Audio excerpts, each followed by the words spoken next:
இங்க பாருடி, உன் விருப்பப்படி என் வீட்டுக்குள்ள நீ பாட்டுக்கு வந்துட்ட. அப்படி என்னடி உன் உடம்புக்குள்ள நெருப்பு பத்திக்கிட்டு எரியுது? எனக்குள்ள இருக்க நெருப்பு அணையறதுக்கு முன்னாடி நீ... ஏய் அக்கா, உனக்கு கொஞ்சம் கூட இந்த வெக்கம் ரோஷம் எதுவும் இல்லையா? வாசக்கதவு திறந்து வச்சுட்டு இப்படி எல்லாம் பண்ற? அப்புறம் என்ன பத்தி என்ன நீ இப்படி எல்லாம் பேசிட்டு இருக்க? நான் உனக்கு ஒரு விஷயத்தை இப்ப காட்ட போறேன் பாரு. உடம்பெல்லாம் வெள வெளத்து போயிட்டு பாத்துக்க. அப்படியா? எங்க காட்டு பாக்கலாம். இத கொஞ்சம் பாரு, சும்மா பாரு பாரு.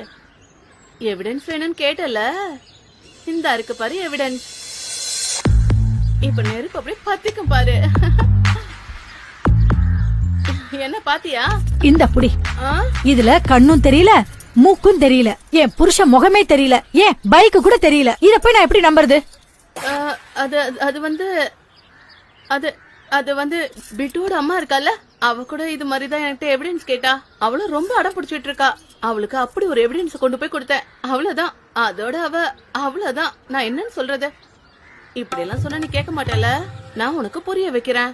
அப்புறம் உனக்கு நான் பக்கா எவிடன்ஸோட நிரூபிச்சு காட்டுறேன். உன் புருஷன் நிதேஷ் என்னென்ன கோல்மால் வேலை பண்றான்னு காட்டுறேன்.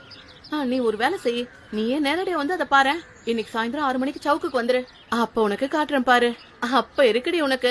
பார்த்த உடனே கதி கலங்கி போயிடுவ. அத பார்த்தேன்னு வச்சுக்க, நீ அவ்வளவுதான் சொல்லிட்ட. மறக்காம சாயங்காலம் வந்துரு.